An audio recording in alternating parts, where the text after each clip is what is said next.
네, 안녕하십니까. 충주고려천문과학관 관장 별박사 이태영입니다. 충주고려천문과학관에서 매주 주말에 보내드리는 주말 특강. 오늘은 국제우주정거장의 운명은 이란 주제를 가지고 여러분들과 함께 특강을 진행하도록 하겠습니다. 그러면 화면을 공유하겠습니다. 네, 오늘 주제는 국제우주정거장의 운명에 대한 이야기입니다. 네, 여러분들 국제우주정거장 많이 들어보셨죠? 네, 국제우주정거장 밤하늘에서 가장 밝게 빛나는 인공위성입니다. 여러분들 이 화면 속에 움직이는 자그마한 별 같은 거 보이죠? 이것이 바로 국제우주정거장입니다. 맨눈으로도 도시에서도 충분하게 볼 수 있는 그런 가장 큰 인공천체거든요. 네, 이 국제우주정거장 벌써 20년 넘게 우주에서 지구와 우주를 관측하면서 인류의 문명 발달에 가장 큰 공헌을 한 그런 이 기구 중에 하나죠. 그런데 이 국제우주정거장, 러시아가 얼마 전에 우크라이나 전쟁으로 인해서 미국과 서방 세계의 제재가 심해지니까 국제우주정거장을 추락시키겠다, 추락시킬 수 있다, 이런 이 이야기를 하고 있습니다. 국제우주정거장이 과연 추락을 할 것인가? 추락을 한다면 어떤 피해가 올 것인가? 국제우주정거장에 대해서 오늘은 좀 자세히 알아보도록 하겠습니다. 국제우주정거장은 1998년에 발사가 됐죠. 벌써 20년이 넘었죠. 예, 벌써 이 20년 이상 우주를 지구 위를 돌면서 관측하고 있습니다. 전체 크기가 무게가 420톤, 그 다음에 길이가 73m, 옆에 있는 이 이 패널까지 하면은 폭이 109m나 됩니다. 무려 제작비가 1,500억 불, 우리 돈으로 거의 200억 원, 200조 원 가까운 돈이 들어간 그런 엄청난 시설입니다. 자, 땅에서부터 420km 상공을 알고 있는 저궤도 위성입니다. 이 1시간 반에 한 바퀴씩 지구를 돌고 있고요. 하루에 15번 정도 지구를 돌면서 관측을 하고 있습니다. 이 국제우주정거장이 발사된 곳은 이 카자흐스탄에 있는 바이코누르 우주기지예요. 이것이 이제 발사 위치하고 발사 각도를 보면 이 국제우주정거장의 위치가 어딘지 알 수가 있거든요.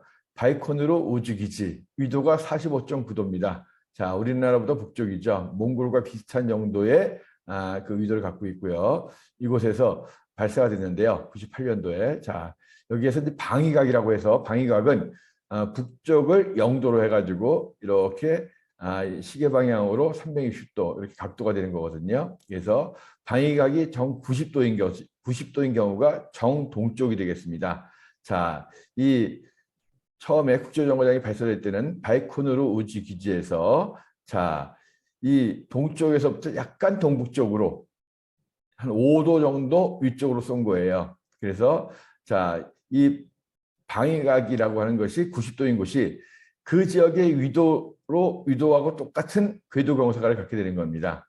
그래서 45.9도가 위도였기 때문에 여기에 동쪽으로 돼서 쏘면 궤도 경사각이 45.9도가 되는데 약 5도 정도 위를 쐈기 때문에 국제우주정거장의 궤도 경사각은 51.6도예요.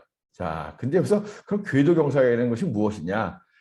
국제우주정거장의 위치를 알려면 궤도 경사각이라는 걸 이해해야 돼요. 자, 이걸 좀 보시면, 자, 이게 지구입니다. 지구의 중심. 자, 이 위성은 지구의 중심을 기준으로 이제 돌고 있죠. 자, 방위각이 90도로 동쪽으로 발사했을 경우에는 그 지역의 위도가 이 궤도 경사각이 됩니다. 자, 그래서 여기서 뽕 쏘면, 자, 쏘면은 이 자체적으로 그 지역은 이런 식으로 공전을 하지만 위성은 이런 식으로 그러니까 이 지구의 중심이 적도 쪽을 중심으로 돌기 때문에 여기에서 발사하면은 자, 이런 식으로, 그러니까 기본적으로 요 지구 중심을 돌기 때문에 이렇게 돌기 때문에 그래서 요 지점이 그 위성의 가장 북쪽으로는 북회기선이다. 이런 식으로 돌게 되는 거거든요. 그래서 북이 예를 들어서 50도에서 쏘았다 하면은 이것이 이렇게 도는 것이 아니라 이렇게 도는 것이 아니라 지구 중심으로 이런 식으로 돌게 되거든요. 그래서 만약에 여기서부터 약간 위쪽으로 쏘면 위쪽으로 쏘면 이런 식으로 약간 위로 돌고 약간 아래쪽으로 쏘면 이런 식으로 돌게 되겠죠. 자, 그래서 기본적으로 이 바이코누르 기준으로 해서 1998년도에 자, 동쪽에서 약간 5도 정도 위쪽으로 쐈기 때문에 이 국제우주정거장의 궤도 경사각은 51도. 자, 그래서 51도 정도를 이런 식으로 도는 거거든요. 다시 한번 보시면 국제우주정거장은 가장 북쪽으로 올라왔을 때가 위도가 한 51도. 그리고 이런 식으로 내려와서 남쪽으로 또 51도. 이것이 궤도 경사각이라는 거예요. 그래서 일단 기본적으로 국제우주정거장은 북이 51도와 남이 51도 사이를 돈다 하는 부분이거든요. 그래서 국제우주정거장은 러시아 지역 위를 날아가지 않습니다. 대부분. 그래서 기본적으로 자, 여기 카스피해고 여기 이제 바이코누르 기지가 있거든요. 여기서 약간 위쪽으로 이렇게 쐈기 때문에 이런 식으로 돌기 때문에 기본적으로 대부분의 러시아 지역 위로 날지 않아요. 자, 나머지는 뭐 다 포함이 됩니다. 그래서 이 국제우주정거장이 추락하더라도, 궤도상이 추락하더라도 러시아에는 추락하기가 거의 없어요. 그래서 기본적으로 국제우주정거장이 이 러시아에서 협박하는 것은 이거 떨어뜨리면 본국에는 러시아에는 피해가 없고 다른 나라들에게 피해가 갈 수 있다라고 해서 엄포를 놓는 겁니다. 자, 현재 국제우주정거장이 떠 있는 곳은 지상에서부터 한 420km 위라고 그랬죠. 그래서 우리가 대기권이라고 하는 건데 대기권이라고 하는 것은 공기가 많이 있는 곳, 비행기가 날아가고 있고 뭐 이런 것들 여기를 대륙권이라고 하죠. 지상 한 10km에서 20km 사이를 대륙권이라고 하고 그 위쪽으로 성층권, 중간권, 열권 이런 식으로 올라가고 열권보다 위에는 외기권이라고 되어 있습니다. 그러니까 위로 올라갈수록 공기의 양이 극히 줄어드는 거죠. 그래도 이 지표에만 공기가 있는 것이 아니라 이 대기권에는 다 공기가 있습니다. 그래서 국제우주정거장이 위치한 곳은 자 이렇게 지상에서 한 420km인 열권이거든요. 자 여기에는 오로라가 보이는 위치가 한 100에서 200km 사이예요. 그보다 훨씬 위죠. 그래서 이곳에 국제우주정거장이 위치하고 있는 곳에 이제 공기 밀도는 10의 마이너스 12승 kg per m 3승. 그러니까 1입방미터당 10의 마이너스 12kg 정도. 이게 어느 정도냐? 그러니까 지표 우리가 숨 쉬는 곳보다 약 1조분의 1 정도로 공기의 밀도가 희박하다는 거예요. 하지만 공기가 있습니다.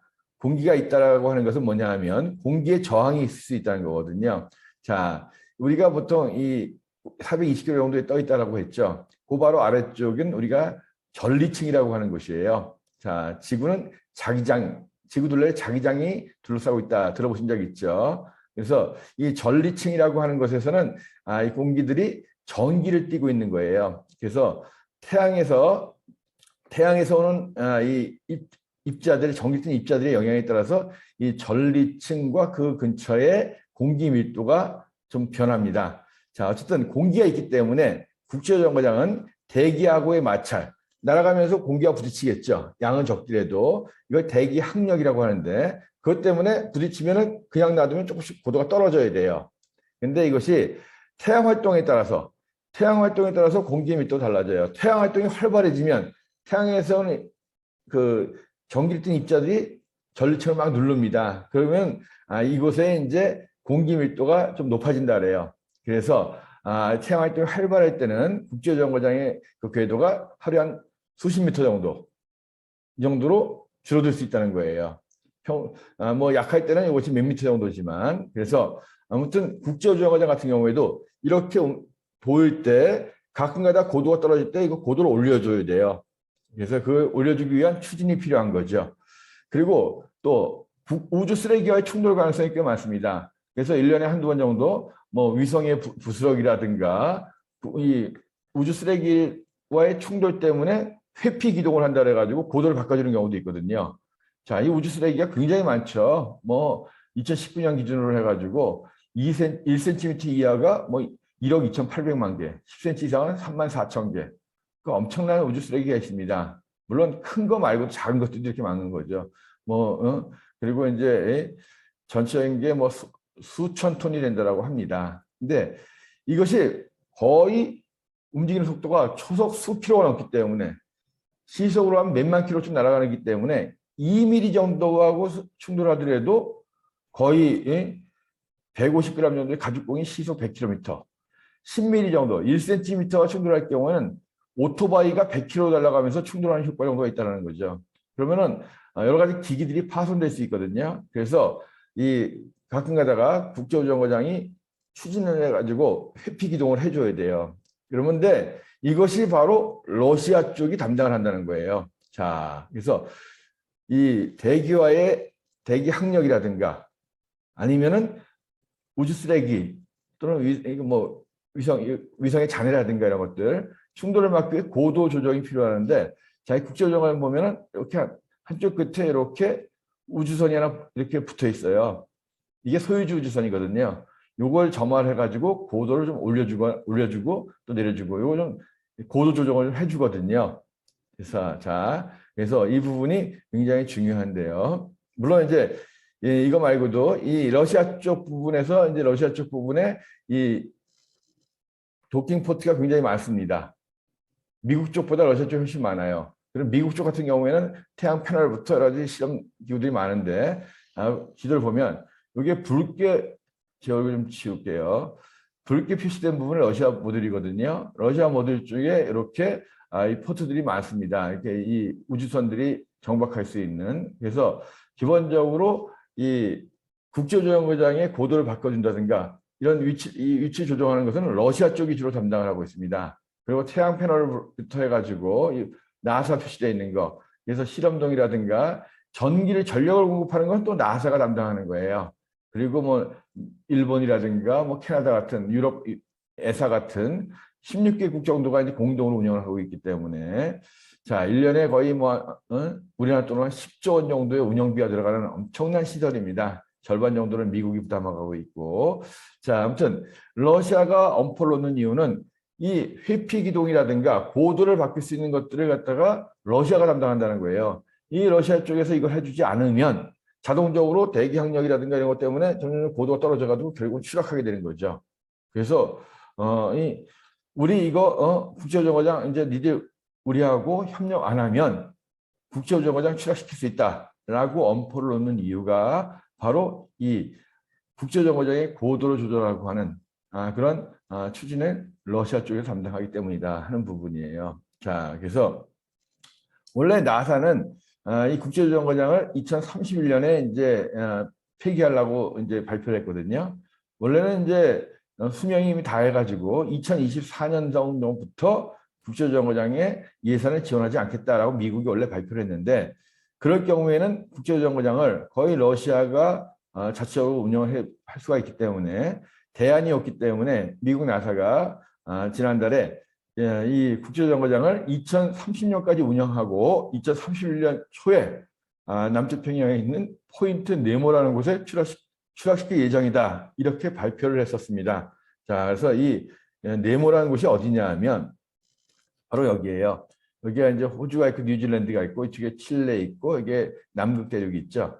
그러니까 이 네모라고 하는 이곳이 바로 어디냐 하면 가장 육지에서 멀리 떨어져 있는 바다입니다. 자, 남이 49도, 그다음에 서경 123도, 이 지역이, 자, 남극 대륙에서부터 한 1600마일, 뉴질랜드에서부터 한 3000마일 정도, 칠레에서 한 2600마일, 그리고 위에 있는 이스터 섬이라든가 이 도시 섬에서부터 또한 1600, 1700마일 정도. 그러니까 사람이 살고 있는 육지에서부터 가장 멀리 떨어져 있는 위치가 바로 이 지점입니다. 그래서 이 네모 포인트라고 하는 이곳이 바로 위성들의 무덤이다라고 하는데, 지금까지 많은 인공위성들이 여기에 추락을 시켰거든요. 뭐 잘 알고 있는 미르 국제우주정거장, 과거에 이제 구소련 시대의 그런 우주정거장이었던 미르도 여기 추락이 됐고, 그 외에도 여러 개의 러시아 사르스 우주선이라든가 그다음에 이제 일본이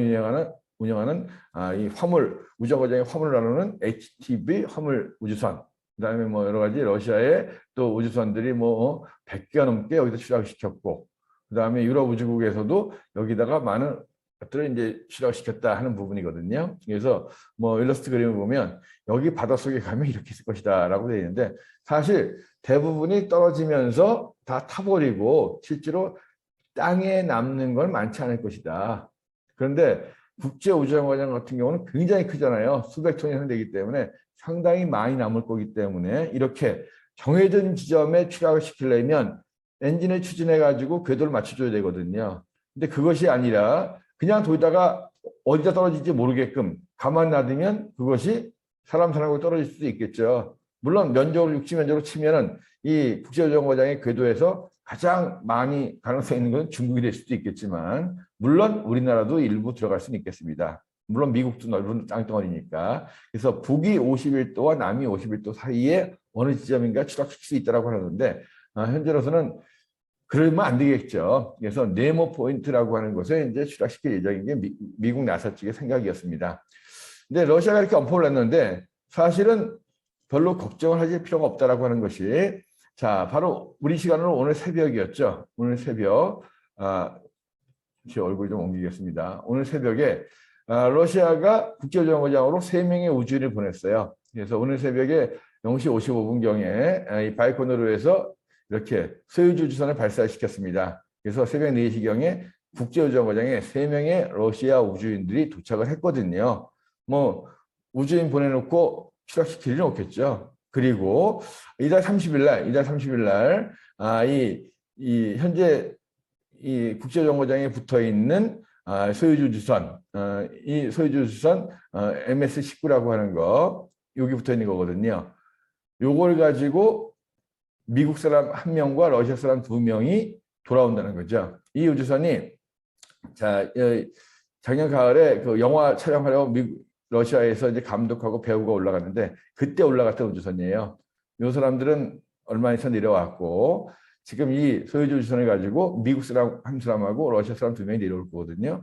그래서 엄포는 났지만 현재 국제우주정거장에 미국과 러시아의 협력은 제대로 이루어지고 있는 것 같아요. 그리고 또 이제 4월 달이 되면 미국에서 앨런 머스크가 그 CEO로 있는 그 스페이스X에서 또 크루 드래곤이라고 하는 이 그러니까 유인 우주선 이걸 또 이제 계속 발사할 계획을 갖고 있거든요. 그래서 현재 러시아가 이 국제정거장을 추락시킬 수도 있다. 그러니까 제재 풀어라 이렇게 엄포를 놨지만 정상적으로 러시아의 소유주 우주선이 올라가고 또 이달의 말에 내려오고 다음 달에 이제 미국의 크루 드래곤 우주선이 올라가는 이런 계획들로 봐서는 그럴 가능성은 거의 없다. 그러니까 너무 이 국제정거장이 어떻게 될 것이다 라고 걱정할 필요는 없을 것 같다는 생각이 듭니다.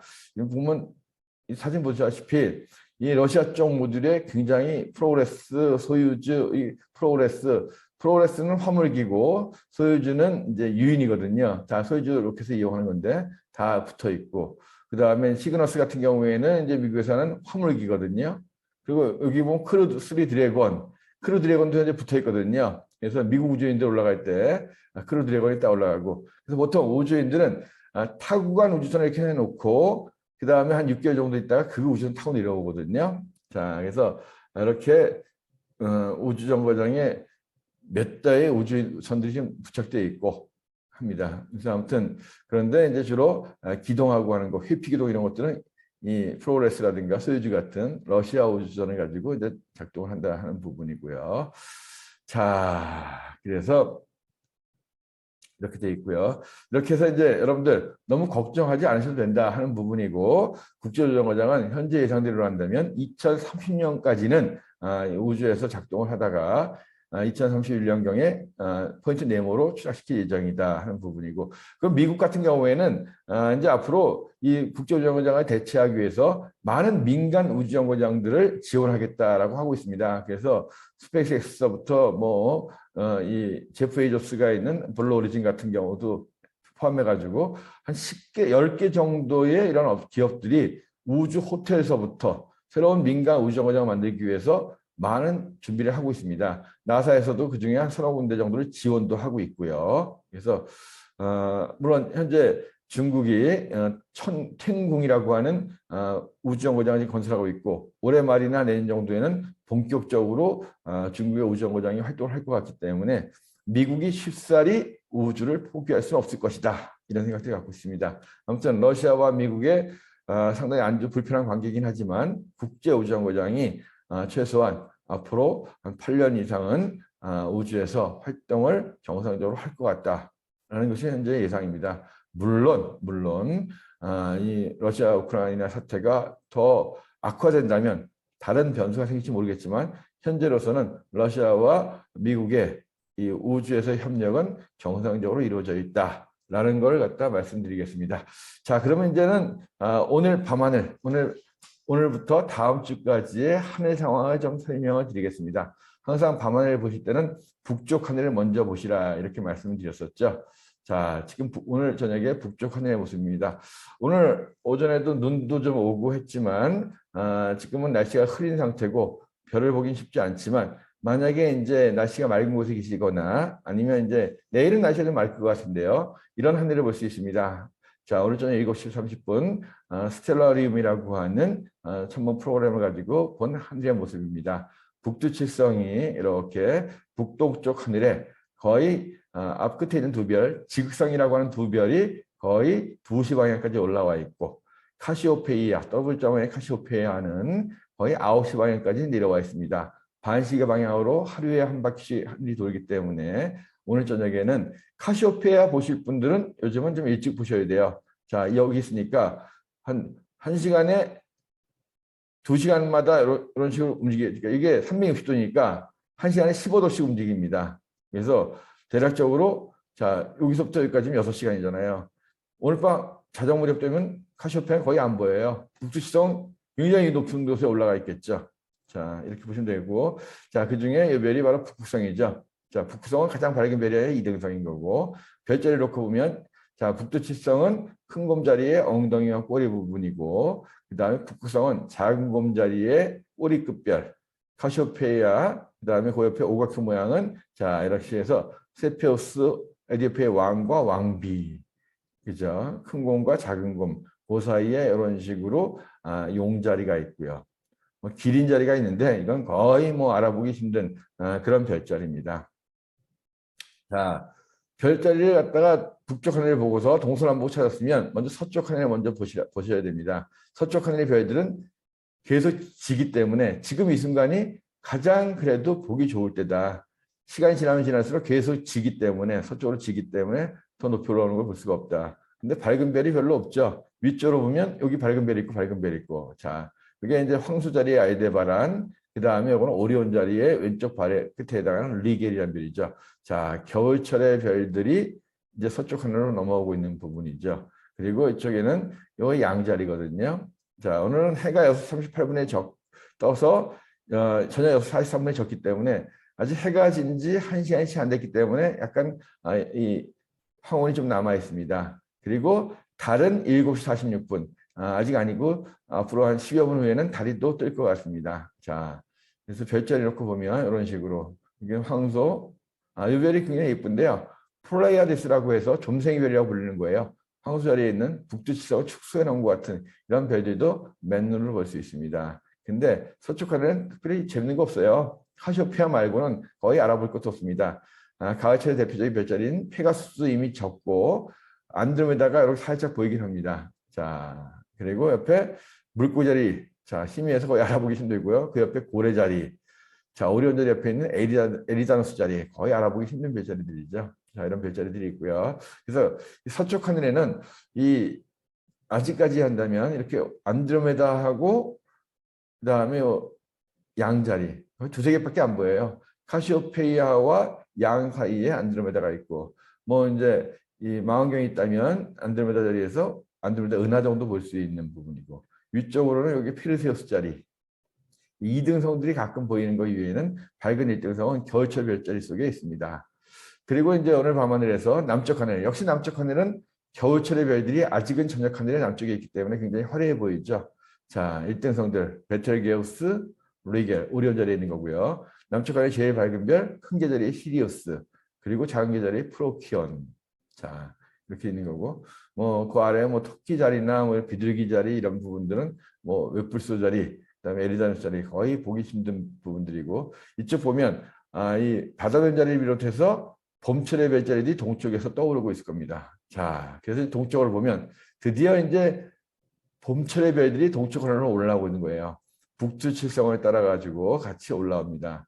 자, 그래서 여기 일등성이 하나 보이거든요. 레골루스, 봄을 가져오는 봄의 절경사 레골루스 있는 곳이 바로 사자자리고요. 자, 그다음에 그래서 일등성 비롯해서 이등성들, 북두칠성의 이름이 두브에메라크 페크다, 그다음에 메그레치라고 있는데 3등성이라서 이름이 안 올라왔어요. 알리어스 미자라 알카이드. 북두칠성 이름은 알아두면 좋은데 좀 어렵죠. 자, 이 별 이름들은 주로 이제 아라비아어에서 기원이 있기 때문에 좀 어렵습니다. 그다음에 알파르드라고 하는 바다별 자리 어떤 별, 이게 고독한 사람의 별이라고 해요. 자, 이 한밤중이 되면 남쪽 하늘에는 레골루스 밑쪽으로는 이 알파르드밖에 없습니다.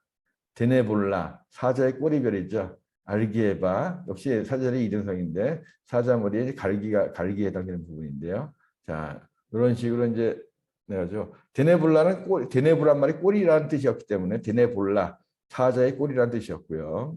그래서 이렇게 사자 자리를 필두로 해가지고 봄철의 별자리들, 뒤에 머리털 자리라든가 사냥개 자리, 처녀 자리 이런 부분들이 이제 올라와가지고 한밤중이 되면 이것이 쭉 올라와서 북두칠성이 높이 뜨면서 북두칠성을 끝으로 해가지고 목동, 처녀 이렇게 쭉 올라갈 겁니다. 자, 오늘 저녁 7시 30분. 자, 보면은 이 보름이 지나가지고 달이 해와 지구로 일직선한 선에서 약간 오른쪽으로 넘어가 있죠. 그래서 해가 진 다음에 조금 지나서 달이 뜰 거예요. 그래서 아직도 거의 보름에서 조금 지났기 때문에 다른 둥글 모양을 보일 겁니다. 그리고 수성, 금성, 화성, 목성, 토성이 모두 다 태양의 오른쪽, 태양보다 먼저 떴다가 먼저 집니다. 저녁 하늘에서는 하나도 안 보여요. 대신에 새벽 하늘에 많이 보입니다. 참 새벽에 천문대가 열리면은 보기 좋을 텐데 참 천문대에서 볼 수 없다는 게 좀 안타깝긴 합니다. 자, 이 오늘 밤에 달은 아까 말씀드렸었죠. 7시 46분에 뜹니다. 제가 있는 충주 같은 경우에는 4분 먼저 떠가지고 7시 42분 정도 뜨거든요. 물론 지평선이 트여 있을 경우입니다. 지평선이 산들이 있고 하기 때문에 실제로 이거보다는 한 5분이나 10분 정도 늦게 달들이 보이죠. 그리고 새벽 1시경에 달들이 가장 높이 뜹니다. 자, 이렇게 달이 뜨게 되는데 오늘 뜨는 달의 모양은 바로 이런 모습입니다. 보름달에 죄송합니다. 보름달에서 제가 이야기하는 동안에 제 목소리를 갖다가 핸드폰이 인식을 하고 답변을 하네요. 자, 이 보름에 약간 지났기 때문에 서서히 왼쪽으로 볼록한 달이 됩니다. 오른쪽 끝이 조금씩 줄어들면서 여기에 크레이터의 그림자가 보이거든요. 해가 이쪽에서 비치기 때문에 이 끝에는 해가 비치는 것의 경계선 부분에서 이렇게 이쪽으로 해가 있는 쪽으로 어두운 그림자들이 지거든요. 이 부분은 서서히 밤이 오는 지역이기 때문에 달의 저녁 지역들입니다. 그래서 하루하루 지나면서 조금씩 오른쪽이 줄어들겠죠. 그래서 하얀 달이 되고 금음 달이 되고, 그래서 달이 줄어드는 오른쪽 부분들은 달의 저녁이 오는 그런 부분들이 되겠습니다. 자, 그리고 오늘 밤이 넘어서 내일 새벽이 되면 금성이 한 4시 반쯤에 떠요. 자, 금성이 뜨는 무렵 되면 여름철의 별들이 하늘을 이렇게 같이 동쪽에 떠오릅니다. 증여, 견우, 대내부. 여름철의 대삼각형이 벌써 새벽하게 떠오르거든요. 그래서 자, 4시 반쯤 돼가지고 되면 금성 옆으로 화성이 뜨고, 그리고 조금 더 지나면 뒤에 이제 토성까지 떠오를 거예요. 아직 목성은 해에 좀 더 가까이 있어서 좀 더 시간이 걸리겠고요. 그래서 이 5시에서 금성, 화성, 토성까지 새벽 하늘에서 보입니다. 물론 그러다가 이제 해가 뜨면 어쩔 수 없겠지만요. 자, 그런데 내일이 바로 금성이 서방 최대 이각이 되는 날이다 하는 거예요. 자, 서방 최대 이각이라는 건 뭐냐면, 자, 이렇게 보면 내일 저녁 때 6시 59분, 내일 저녁이 되면 해와 지구, 금성이 있을 때, 지구에서 봤을 때 금성이 해에서 가장 멀어지는 거예요, 각도상. 이게 한 46.6도 되거든요. 그래서 그 말은 뭐냐면 금성을 볼 수 있는 시간이 새벽에 가장 긴 날이라는 거죠. 가장 멀리 떨어졌으니까 그만큼 해보다 먼저 뜰 거 아니에요. 반대로 왼쪽이면 이렇게 해서 왼쪽이면 해보다 늦게 지기 때문에 저녁 하늘에서 가장 오래 볼 수 있을 것이 금성의 동방 최대 이각이고, 오른쪽이 금성의 서방 최대 이각. 서방 최대 이각일 때는 서쪽에 있으니까 해보다 먼저 뜨기 때문에 동쪽 하늘에서 새벽에 금성을 가장 오래 볼 수 있는 날이 바로 내일하고 모레다 하는 부분이죠. 내일 저녁 6시 59분이니까 실제로 내일 새벽이나 모레 새벽 같은 경우가 금성을 새벽에 가장 오랫동안 볼 수 있을 때다 하는 부분입니다.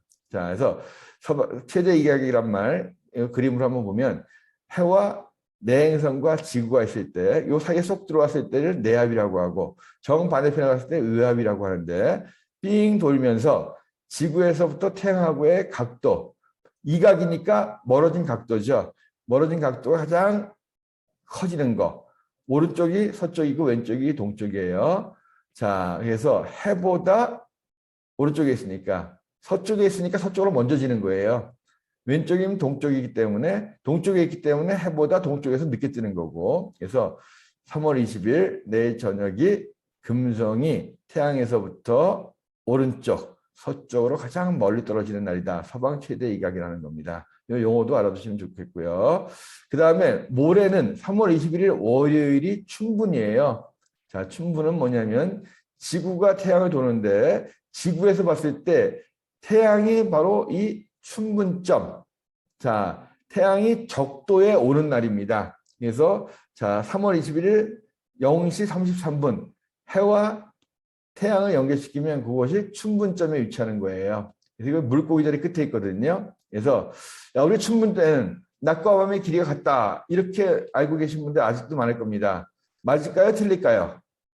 자, 춘분에는 낮과 밤의 길이가 같다, 맞다, 틀리다? 정답은 틀리답니다. 자, 이것이 이제 3월 21일 날 7시에 이제 해가 뜰 때예요. 해가 뜰 때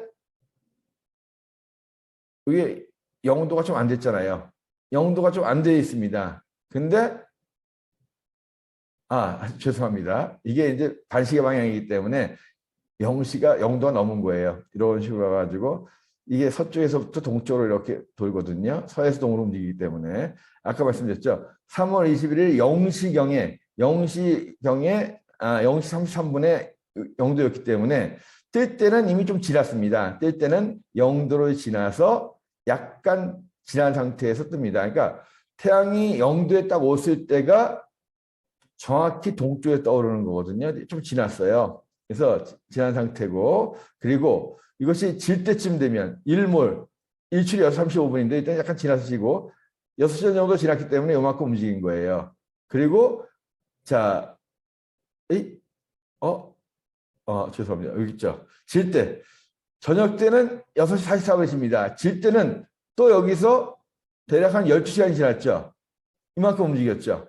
자, 태양은 365일 동안 360도 돕니다. 그래서 평균 하루에 1도 정도 움직이거든요.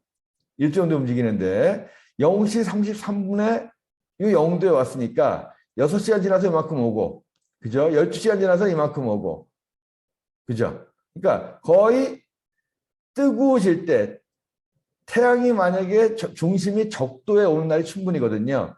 뜰 때랑 질 때랑 위치가 바뀌어요. 그러니까 좀 더 갔으니까 사실은 질 때도 여기 있을 때보다 여기 있을 때가 좀 더 늦게 지겠죠. 그죠? 그래서 춘분에는 낮이 조금 더 길어요. 우리가 보통 낮이라고 하는 것은, 이 춘분이라고 하는 것은 태양의 중심이 하늘의 적도에 오는 겁니다. 지구의 공전 때문에 태양이 이렇게 황도를 따라서 남쪽으로 내려갔다가 북쪽으로 올라갔다 합니다. 이렇게 내려갔다가 적도에 딱 만나는 순간, 그 날이 춘분 날이에요. 이때는 태양의 중심을 기준으로 합니다. 태양의 중심이 적도에 오는 날이 0시 33분이거든요. 그런데 실제로 뜰 때까지 조금 더 올라갔잖아요. 그죠? 6시간 지났으니까. 질 때는 좀 더 갔잖아요. 그만큼 북쪽으로 좀 더 올라가 있기 때문에 뜨는 시간이 좀 더 떠 있는 시간이 좀 더 길어집니다. 그래서 기본적으로 지구에서 봤을 때 태양이 물고기 자리 쪽에 있는 이때가 바로 춘분날인데 3월 21일. 자, 근데 우리가 낮이라고 하는 것은 일출부터 일몰까지의 시간이에요. 그래서 태양의 중심이 아니라 가장자리가 보일 때부터 낮입니다. 이건 제가 스마트폰으로 이제 동해 일출 찍은 거거든요. 그래서 그리고 일몰이라고 자 이렇게 보면 그냥 이때는 환하지만 낮이 아니에요. 낮이 아니고 낮이라고 하는 것은 해 가장자리가 지평선에 딱 수평선이나 지평선에 이때부터 낮이 시작되는 거예요. 그래서 태양의 중심이 적도에 오는 날이 충분이지만 낮과 밤의 길이는 태양의 가장자리를 기준으로 하기 때문에 가장자리가 뜰 때부터 낮, 그다음에 가장자리, 맨 위 가장자리가 사라질 때가 또 밤입니다. 그래서 기본적으로 춘분에는 낮의 길이가 좀 더 길어요. 이런 효과, 지구의 공전 효과, 가장자리 기준으로 하는 거, 또 대기의 굴절 효과 이런 것 때문에 평균적으로 춘분에는 낮 시간이 12시간이 아니라 12시간 한 8분에서 9분 정도 됩니다. 이 자세한 부분은 춘분의 낮과 밤의 길이가 다르다는 것은 제가 작년에 한번 춘분과 24절기에 대해서 제가 한번 이 특강을 한 적이 있어요. 그걸 참고해 보시면 되겠습니다.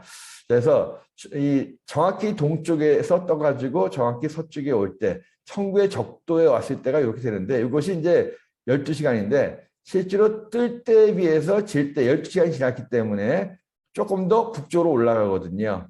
그죠? 그리고 이제 그런 부분도 있고, 그다음에 대기의 굴절 효과도 있고 이런 것 때문에 좀 그렇다. 그래서 여름에 더운 이유는 해가 북쪽으로 올라와가지고 높이 뜨니까 낮도 시간도 길어지고 일사량도 많아지는 거고, 겨울에는 남쪽으로 치우치기 때문에 고도도 낮아지기 때문에 낮 시간도 줄어들고 일사량도 줄어든다 이런 부분들이 있겠죠.